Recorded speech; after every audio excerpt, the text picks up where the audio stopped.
Bienvenidos y bienvenidas a Liderazgo a Contraluz, un espacio donde exploramos el lado más humano del liderazgo. Aquí iluminamos historias reales, vulnerables y transformadoras de quienes se atreven a liderar desde su autenticidad. Yo soy Jocelyn Cruz. Y yo soy Alejandra Perdomo. Y hoy tenemos una conversación que atraviesa el alma. Nuestro invitado de hoy, Marcos, nos abre su historia con una honestidad conmovedora. Un líder que nos lleva por un viaje lleno de quiebres, decisiones difíciles y reinvención. Marcos Chavo es un emprendedor, docente y líder decidió transformar el universo de los viajes y la educación digital. Desde 2015 lidera Assist 365, una plataforma innovadora que acompaña a viajeros cuando más lo necesitan, desde la asistencia en destinos hasta una gestión más humana del servicio.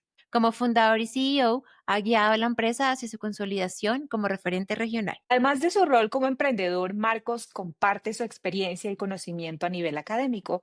Es profesor en la Universidad de San Andrés y Digital House en Buenos Aires, donde enseña gestión de productos digitales y cultura tecnológica. Su estilo de liderazgo combina cercanía, claridad y autenticidad, impactando profundamente no solo en los equipos que lidera, sino también en la forma en que construye culturas organizacionales más humanas y conscientes.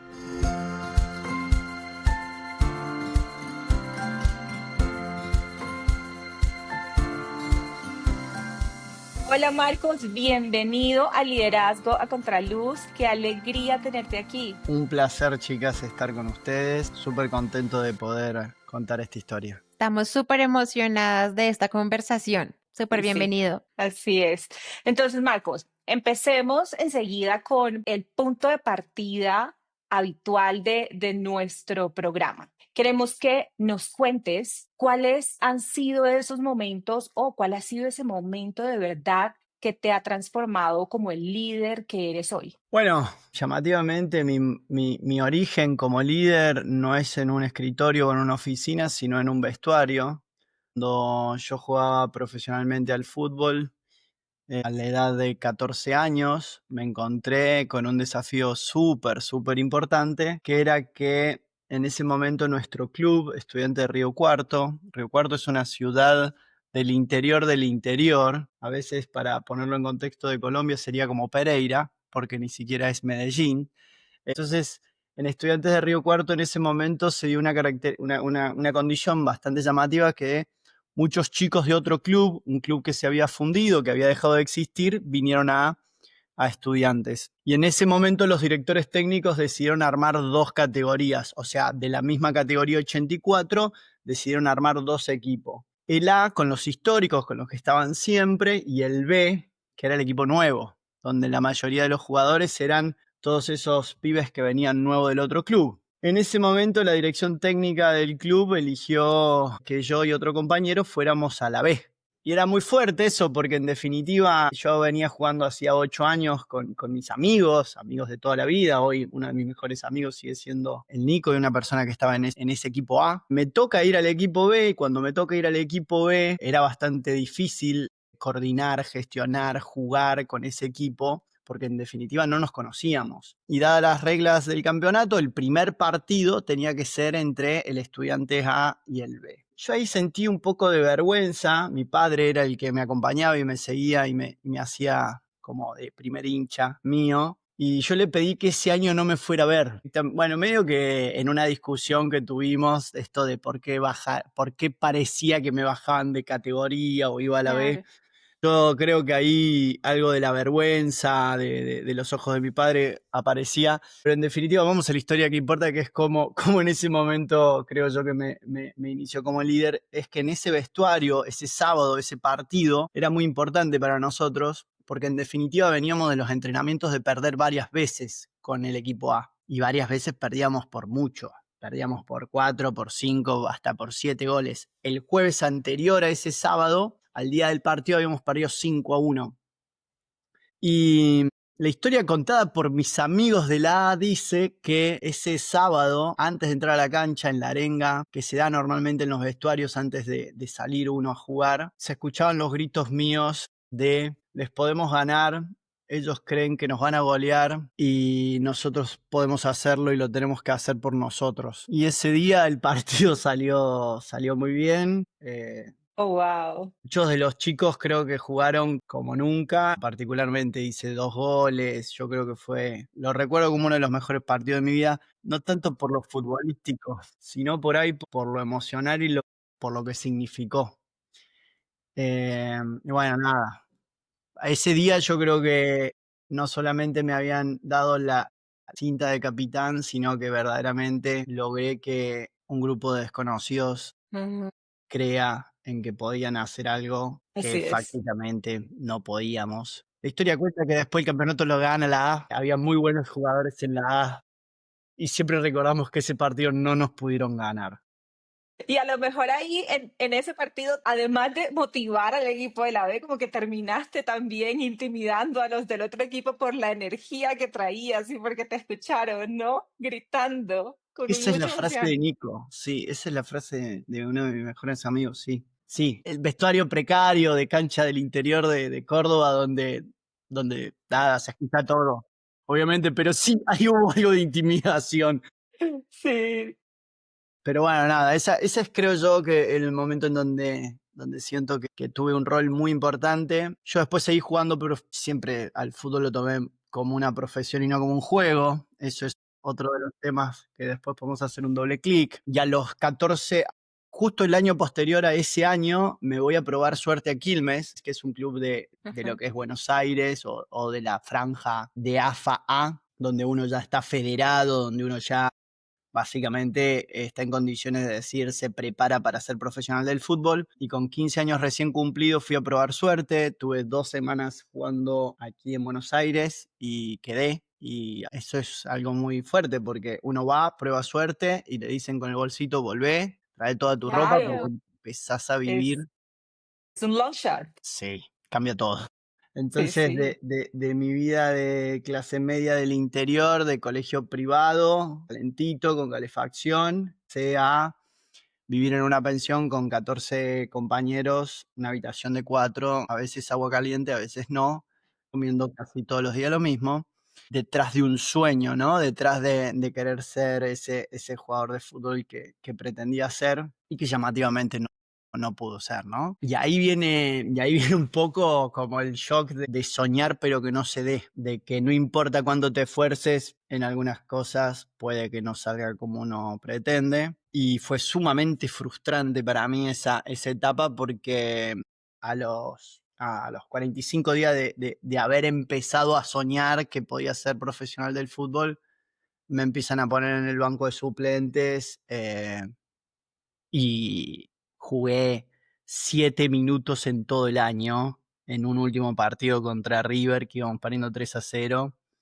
y realmente fue el sueño roto, ¿no? Y fue un trago amargo.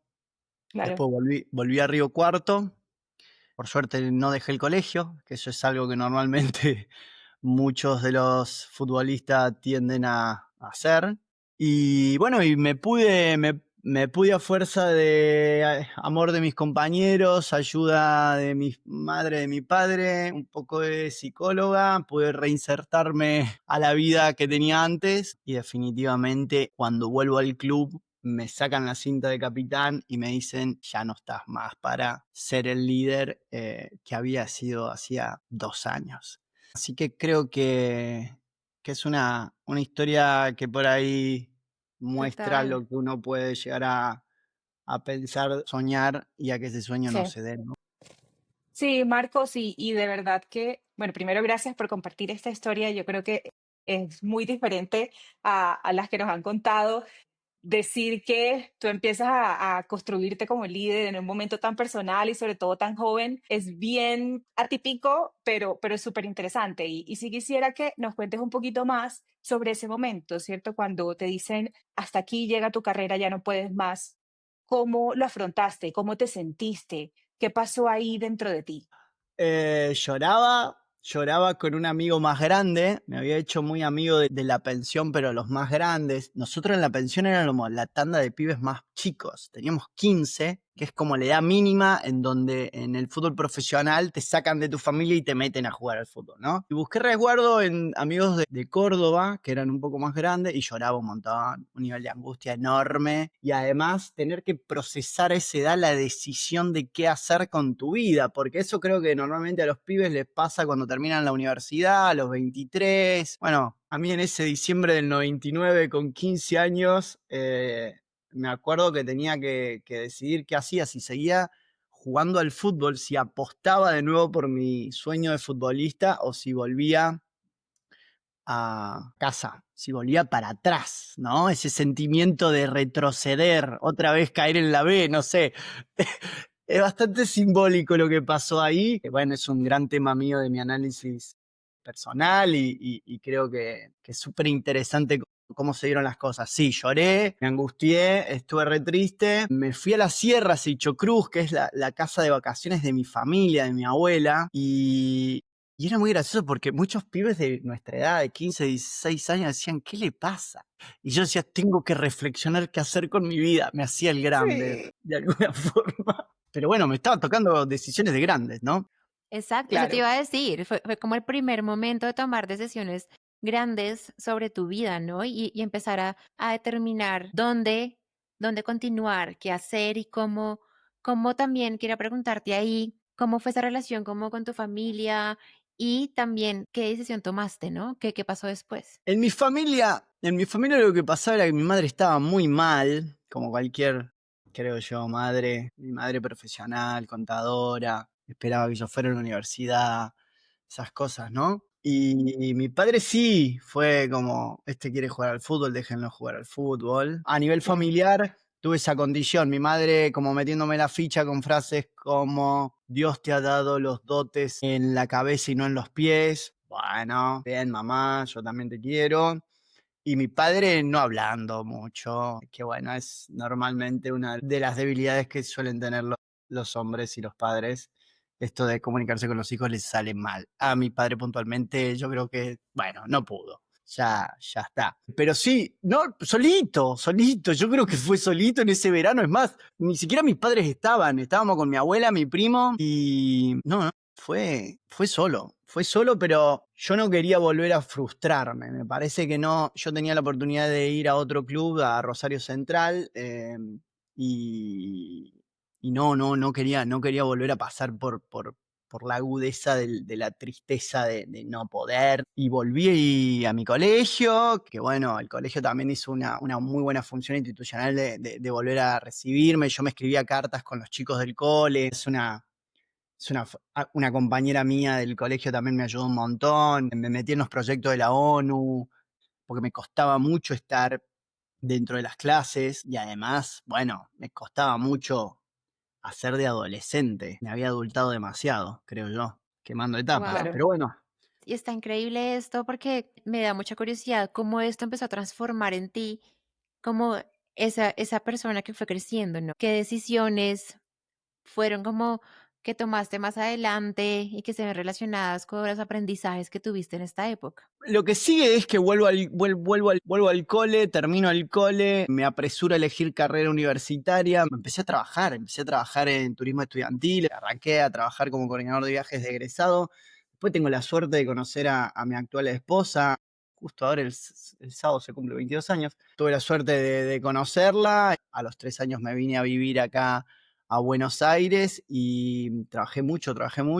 Ahí es donde arranco a trabajar en el mundo de los seguros de viaje. Hace 19 años que trabajo en seguros de viaje y, y bueno, me empecé a meter en la parte más comercial, como un típico comercial de los seguros de viaje, em, hasta que en un momento, por distintas circunstancias, tengo la suerte de conocer unos empresarios que querían armar una unidad de negocio de seguros de viaje. Emprendo con ellos, los ayudo a armar la empresa en Argentina, en Chile, en Brasil. Y a los 7 años de haber trabajado con ellos, ya armo mi propia compañía junto con mi suegro y amigo Omar Parada, que me ayudó a independizarme y a hacer ese camino de emprendedor, que de alguna forma yo lo tenía adentro. Mi padre fue empresario, mi abuelo fue empresario, mi tío empresario. De alguna forma yo tenía esa semilla de crear. Pues bueno, llega la pandemia, creo que esto casi todos lo tenemos que decir en esta era.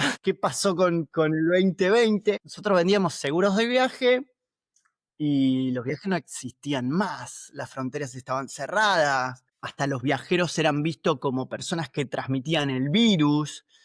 Claro. Y fue súper importante ese momento porque fue otro momento de gran pivot. No solamente pivoteé el modelo de negocio, nosotros habíamos nacido con una empresa que era Assist 365, 100% digital y B2C, y la otra marca que era International Assist, que era B2B, que era la que tenía el 87% del revenue hasta 2019. Era el modelo tradicional que yo había aprendido cuando entré a trabajar en Buenos Aires. Pero en abril del 2020 no había nada, no había ni B2C ni B2B. Y en esos momentos difíciles y muy oscuros, lo que hice fue empezar a llamar a amigos, a partners, colegas, y empezar a poner en discusión, che, ¿cómo ves la situación? ¿Qué es lo que pensás? ¿Qué estás Ujú. haciendo? En ese momento tuve una frase de mi socio que fue muy contundente, me dijo, espera, no hagas, esa primero. Entonces nos tomamos ahí 3 meses para pensar. Y nada, agarré una de las libretitas que siempre tengo a mano y empecé a escribir el mínimo, el mínimo de organización que me imaginaba, y ahí pivoteamos. Ahí dijimos, bueno, vamos a apostar por la empresa digital, por Asís 365, que tenía el modelo de revenue incipiente, chiquito, algo se vendía en Chile, algo se vendía en México, pero era muy pequeño. Ujú. Pero había un insight clave, que una de las chicas de las vendedoras me dijo, nos están comprando, porque le digo, ¿quién nos compra? Todos los otros colegas me decían, no hay venta, hay cero venta. Y nosotros teníamos un poco de venta y yo no entendía quién nos compraba hasta que, bueno, hay que hablar y preguntar.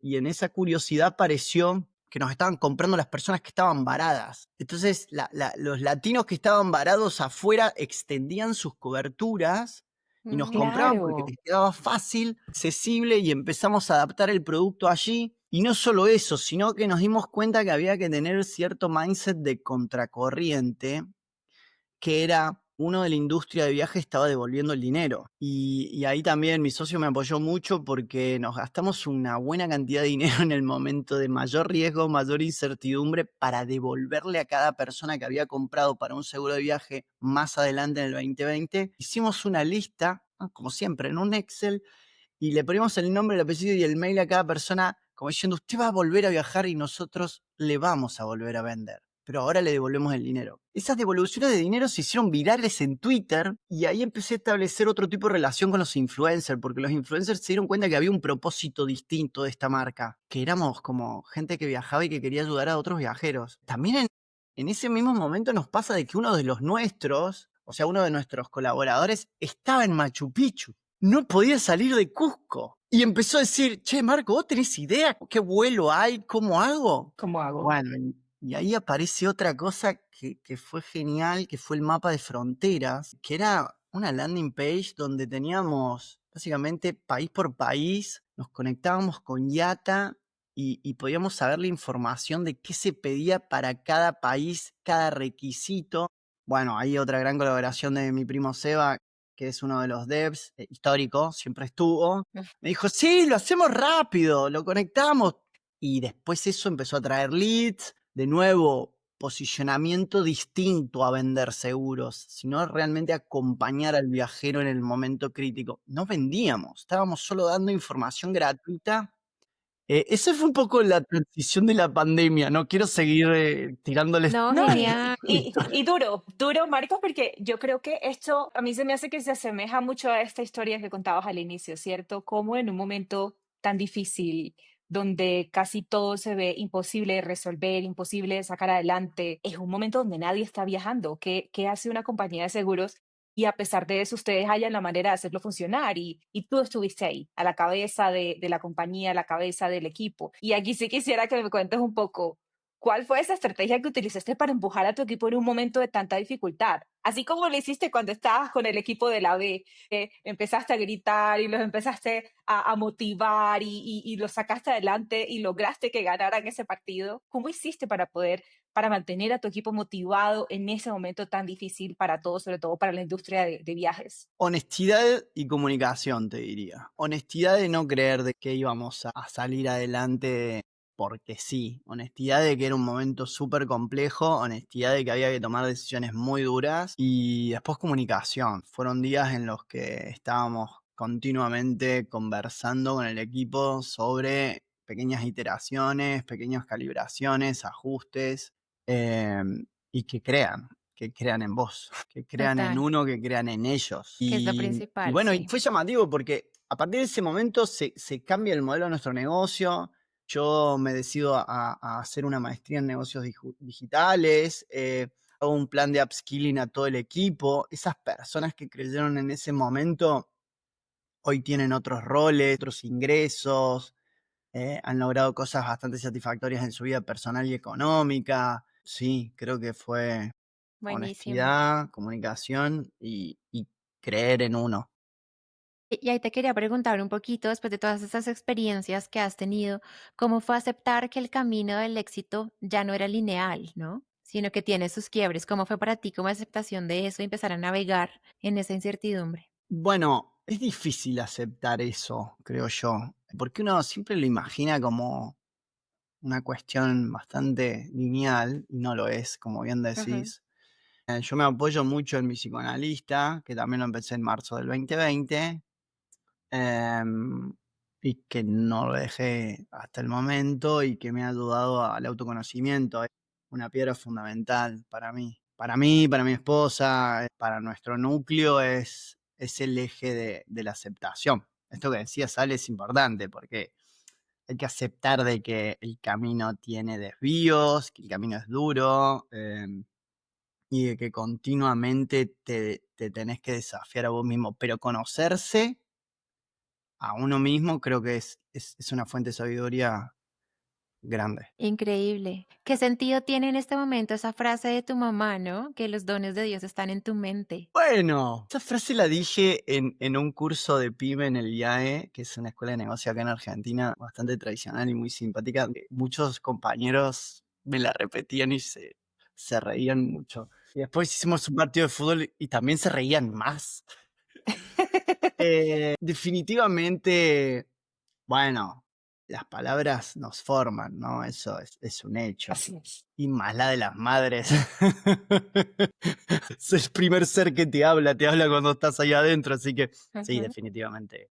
Es fuerte, pero bueno, es también la palabra de ella, ¿eh? No, no, digo, es ella y es su idea y, y la mía también tiene que ir modificándose, ¿no? Y es Porque distinta. con todo lo que has hecho, con todo lo que has venido logrando a través como de esa curiosidad, de esa innovación, esa investigación constante, creo que hay muchos dones ahí súper valiosos. Y me gustaría profundizar en esos dones súper valiosos, también cómo ha sido tu experiencia como profesor. Bueno, todo fue como encadenándose de la maestría. Una compañera de la maestría me invita a ser profe. En realidad ella tira en el grupo de la maestría, tira el rol como diciendo, estamos buscando profe para introducción a la tecnología y cultura digital. Y yo le escribo a Sofi y le digo, che, Sofi, ¿cómo me ves? No, vos sos, pero no sé. Pero sí, y me alentó y empecé bueno, ahora me encanta.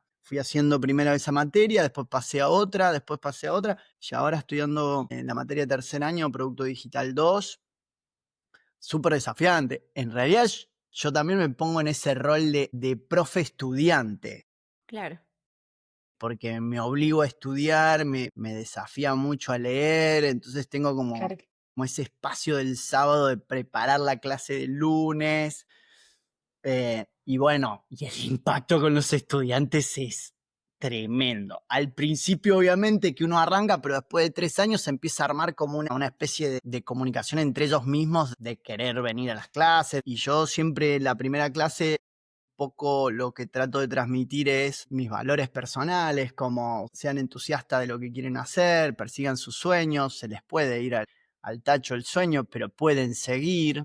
También aclaro esto de que mi carrera de grado a mí me costó un montón y la maestría me encantó un montón, pero de la carrera de grado tengo amigos. Hoy mismo me volví a juntar con un amigo de Córdoba, encantador, o sea, años que no nos veíamos, compañero de la facu. El último viaje que hice a Europa fuimos a visitar a un amigo que también amigo de la facu. Entonces yo lo que trato de transmitirle a los estudiantes es que no pierdan su tiempo, que fortalezcan los vínculos de la universidad porque son súper valiosos a largo plazo y que se animen a emprender, que se animen a crear empresas, prosperar, impactar en sus comunidades, quedarse en Argentina, en hacer negocios desde Argentina a Latinoamérica. Yo siempre estuve bastante obsesionado con Brasil. En Brasil es un continente en sí mismo. Sí, sí. Eso también me lo dio la facultad, porque la facultad tenía un rector que el primer día dijo con claridad, las empresas grandes de Argentina son las empresas que están en Brasil. Y bueno, y es lo que hacemos con nuestra empresa. Estamos entrando en Brasil cada vez con mejor penetración y sobre todo esto de transmitirle a los chicos que lo pueden hacer. Y más hoy, que tienen más Claro. herramientas que las que teníamos nosotros allá por principio del 2000. Así Eh, es. y bueno, y ha ido pasando eso, ¿no? Ha ido pasando de que el Sí. impacto es tal Y cual, ahí quiero que me tal contaras cual. un poquito, cuéntame de Joaquín. ¿Quién es Joaquín y Bueno, por qué impactó tanto este proceso como docente? porque justamente el lunes pasado, cuando dimos la primera clase, un poco conté ese espíritu emprendedor, lo, lo tomó y rápidamente por Slack me dejó como un, che, te quiero contar la historia de negocio, quiero contarte una idea de negocio. Y yo dije, epa, esto es fuerte. Bueno, vamos a sacar la call. Listo, saqué la call. Me explica su modelo de negocio, el dolor. Ya vienen conceptualmente para resolver un problema que ellos tuvieron. Te va gustando, ¿no? Y le digo, ¿y cuánto hace que tenés esta idea? No, en realidad, como te escuché el lunes de que había que emprender, te escribí y wow, y ahí te das cuenta el nivel de impacto que tienen las palabras, de nuevo, ¿no? Así Cómo es. performa las cosas, lo que uno puede decir y también la responsabilidad que uno tiene a la hora de tener un micrófono, de hablar o de Total. poder transmitir. Yo no me Así pongo es. en el lugar de enseñar, me pongo más en el lugar de transmitir y creo que también aprendo un montón de ellos. Así es. Qué bonita historia, Marcos. Y bueno, antes de ir ya cerrando esta historia, me quiero atrever a hacerte la pregunta incómoda. ¿Te arrepientes de haber abandonado tu carrera de futbolista profesional? Yo creo que no, ahora no. Yo creo que no. Yo creo que no era para el fútbol. Me hubiese tenido que retirar muy temprano. Por ahí hubiese sido buen director técnico. No sé, pero, pero no, sí, a mí yo, yo no sé, a mí me queda todavía mucha duda de no haber probado un poco más, de haber insistido, pero bueno, en ese momento mi psiquis no me dio para insistir, me parece que había sido muy profunda la herida y abandoné completamente. Yo no volví a jugar al fútbol hasta muy grande. Pasaron como 17 años que no jugué. También en mi análisis yo creo que yo nunca jugué al fútbol como juego y divertimiento, o sea, como una forma de divertirse. Yo jugaba al fútbol para ganarme la vida, o sea, profesionalmente. Ujú. Cambié de rubro, podemos decir. Igual los viajes definitivamente me atravesaron completamente. Yo conocí el servicio de seguro de viaje a los 9 años en La Serena cuando mi abuela se rompe su tobillo y mi madre sola y mi hermana con discapacidad y mi primo éramos un grupo familiar que estaba bastante desvalido para esas condiciones en el año 91, 92 allá en La Serena, en Chile, y ahí conocí el servicio. Y después, da la casualidad que coordinando como líder de viaje de egresado, también varias veces tuve que usar el servicio para ayudar a los pasajeros. Y después cuando vengo a Buenos Aires a trabajar entre jóvenes profesionales de Unilever y vender asistencia al viajero, elegí asistencia al viajero. Y hace 19 años que hago asistencia al viajero y amo viajar y creo que nada, conocí a mi esposa en un viaje, la empresa la armé con mi socio en un viaje, creo que es mi lugar. Has vivido mucho para no arrepentirte de haber tomado esa decisión. Claro, Total. tal Sí. cual. No, y yo creo que lo que hablábamos hace un par de días, ¿no? Cuando nos conocimos, cuando empezaste a contarnos un poco tu historia, yo creo que la carrera futbolística o perseguir esa carrera en el fútbol profesional es un long shot, ¿no? Es muy parecido a emprender en el mundo tech, apuntarle a crear soluciones disruptivas, apuntarle a crear algo totalmente nuevo que nadie se haya inventado antes. Entonces, nada, hablábamos de que se vale pivotear y ahora que tú eres emprendedor y que has vivido ya muchas caídas, muchas derrotas, te das cuenta que no pasa nada, que se sigue Exacto, adelante y se nada, y aprende. como dices tú, exacto, se aprende. Y como dices tú, hace 17 años, cuando era joven, me dices, mira, no jugué al fútbol por mucho tiempo, ¿cierto? Porque dejó una herida muy fuerte en ti. ¿Cómo enfrenta Marcos, el Marcos de hoy, esas derrotas, esos momentos donde se da cuenta que tiene que pivotear, que tiene que cambiar, así como lo hiciste durante la pandemia? Bueno, apoyándome en mi esposa un montón. Es una persona que siempre acudo en los momentos difíciles y en los no también. Lo compartimos mucho. Hemos compartido, bueno, más tiempo juntos que separados. Y a veces, bueno, con ese mix de calma y manía, te diría, que en algunos momentos es necesario ese espacio de calma y de poder pensar para elegir ese pivot. Y después hay que tener esa energía y esa fuerza de buscar, de buscar el crecimiento, de tomar los riesgos. Para mí la maestría en su momento también era un súper desafío porque yo había hecho la carrera de grado a regañadientes y costándome y mudándome a vivir a Buenos Aires y haciéndolo en modo digital cuando la universidad recién lo presentaba, el esquema digital y escapándome en momentos laborales en una biblioteca a leer y estudiar para rendir. Creo que es importante saber conducir el deseo que uno tiene. Total, y ahí quiero como que ya nos vayamos a esta parte donde queremos preguntarte, Marcos, ¿qué parte de ti como líder crees que solo es visible cuando se apaga la luz? No sé bien qué puede aparecer, pero tenacidad, fuerza, también miedos, seguramente, temores. em, A veces no extralimitarse con la neurosis y el pensamiento, esto de no maquinarse, como lo decimos acá en Argentina, que es esto de darle vuelta y sobrecargar el tema, la problemática. Creo que eso puede aparecer cuando se va la luz y hay que bancársela también. Hay que soportar esas condiciones porque uno viene así. Yo no creo mucho en esa idea no, se resuelve yendo a correr o saliendo a pilates y sí, mejor si lo más. Justamente uno de los grandes cambios que quiero hacer es mejorar mis condiciones físicas porque ya con 41, nada, masa muscular se pierde, la energía se va yendo, pero los momentos difíciles son los momentos difíciles y hay que atravesarlos. No sé, si no se atraviesan los duelos o los problemas, no se pueden tapar. Para mí, ¿no? En mi mindset creo que no se pueden tapar, hay que soportarlos y bancarse la angustia, bancarse los llantos. Ese punto de ese joven a los 15 o ese mi niño preadolescente de 15 años que lloraba porque lo ponían en el banco o se enojaba con el técnico. Así es.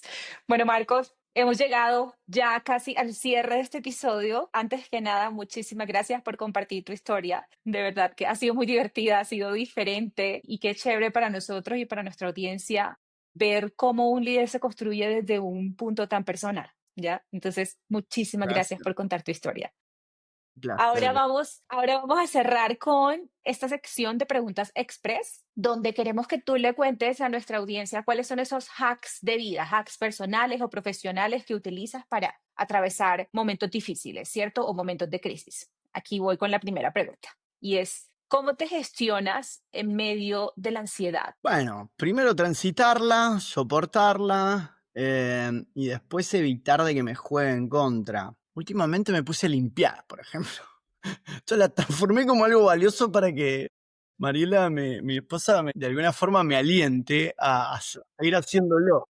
En los últimos días ha empezado a enfocarse por ahí. A mí lo que me sucede es esto, de necesidad de establecer un orden, la agenda del día clara, la noche anterior revisar. Pero sí, a veces uno se pone ansioso por una reunión, a veces te pones ansioso por un viaje. Hay que bancársela. no sé, a mí me pasa a veces que por viajar la noche anterior casi que no duermo y bueno, hay que aguantar ese cuerpo lleno de adrenalina para que después esté cansado y bueno, aprovechar y dormir, qué sé yo.